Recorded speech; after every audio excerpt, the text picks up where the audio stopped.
Hey everyone, it's Kevin here with Reviews About Anything, and today we have the Garmin Fenix 5 Plus. I just bought this today. It was on a really good sale for about $400 after tax and everything. I know this normally runs about $5.99 on Garmin's website, and I saw it on Amazon for a little bit less than that. I think it was about $5.50 or so. The main reason I got this was my current smartwatch / fitness tracker, whatever you want to call it, just died on me. I have right here the Samsung Gear Fit 2 Pro. I've had this for about almost 2 years now, and unfortunately it died on me. I've tried bringing it back. I've looked up a bunch of different things, but it just seems like it's gone. Unfortunately, Samsung only offers a 12-month warranty on their products, and I've had this for not quite 2 years. It's probably about a year and a half, and unfortunately it died. So I was in the market for a new one, and Garmin caught my attention just simply because they've been doing it for a while, and also I use Amazon Music as my music service, and they are the only one that I could find that actually has Amazon Music compatibility. They're also compatible with Spotify and a bunch of other services as well. So I felt that even if like I changed in the future, this would be a good platform to go with. Now I do know that they have the new Fenix 6 out and everything, which is a couple months older, however old it is now as well. I think 6 to 8 months old or something like that. But this I got for a really good deal, like I said, because that model, I think the cheapest one, the regular just Fenix 6 is I think $600 or $700. So this was quite a bit cheaper. I was considering this and then some of the Forerunners, but where I'm located right now, the Forerunner 245 Music was only about $50 cheaper than this one, and this has so many more features and but much better build quality and things like that, so I didn't feel like it was worth going for that one. And then the Forerunner, I think it's the 645, was only maybe like $20 cheaper, and then the Forerunner 945 was actually a little bit more expensive than this model. And like I said, this is a little bit better, at least from what I could tell looking at stuff online. The Fenix line is one of their premier premium lines, so it's better than the Forerunners and the Vigo Actives and other things like that. So let's open this up and see what it comes with. I'm not super familiar with Garmin's systems and everything, so this is the top of the box. Turn to the side, we have the side of the watch. Turn to the front, we have the front of the watch. Turn to the side, we have the other side. There's and then information on the back.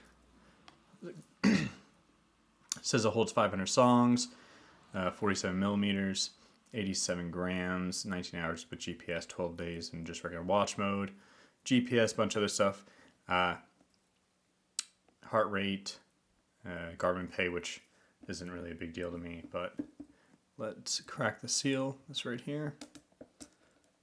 Okay.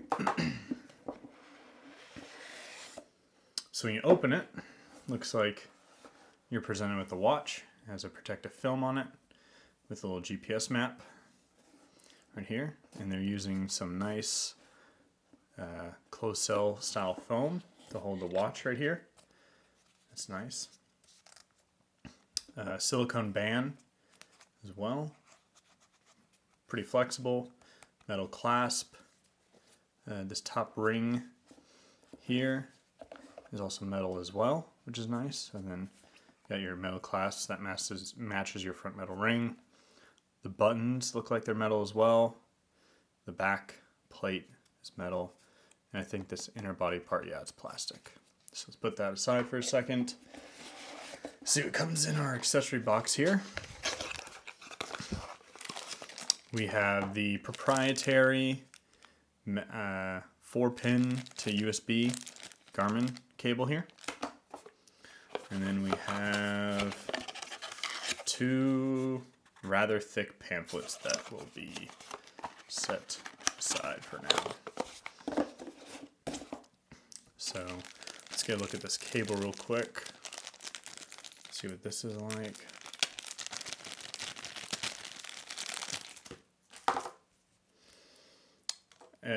Rather short cable. It's maybe a foot or so. Not very long. Not a huge fan of that, honestly. The Samsung has quite a long cable. I'm able to plug it in behind and underneath my nightstand and have it up on the top. And the Samsung has these these four pogo pins on. There's two pogo pins on it, and the charger has four pogo pins on it, so you can kind of place it either direction and it's going to charge for you. But is what it is. Like I said, I kind of bought this one on purpose for the features that it had, not just its charging abilities or charge style or whatever. So put this. So then here we have the actual watch. Has that protective film? Let's take that off.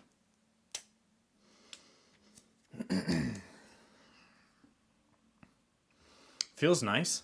It's not too heavy. It's obviously heavier than this.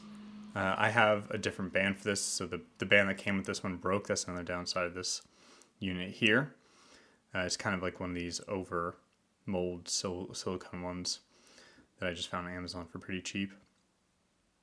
So the weight's obviously different. This has a lot more metal on it. This doesn't have any metal, pretty much, at least for the housing components. The screen seems a decent size. There's a decent bezel around it, obviously. So the back's metal. You have your heart rate sensor here. I know this is the older one. They have a newer one, but everything I could tell online, most people say the accuracy is identical. There's not a huge difference between this sensor and the new one. And here's where it plugs into charge. So, let's see. So you actually have to plug it in. That's all right. I wish it was magnetic or something else, but it looks like it can go either way, which is nice, but I wish it was magnetic because these are pogo pins. So here you can see your 4 receiving dots, and you have your 4 male dots in here, or your male pins in here, and then it just kind of spring attaches through there like that. So it would have been nice for them to do that magnetically, but understandable. It looks like there's seals and everything around it, so I guess that's the way they decided to do it. This does have the Garmin, I think this is a proprietary class system to quick change bands, which is nice. And then here we have, this says light, this says menu/up, this says down, and then this says back, and this doesn't say anything. So I'm going to guess that this is power.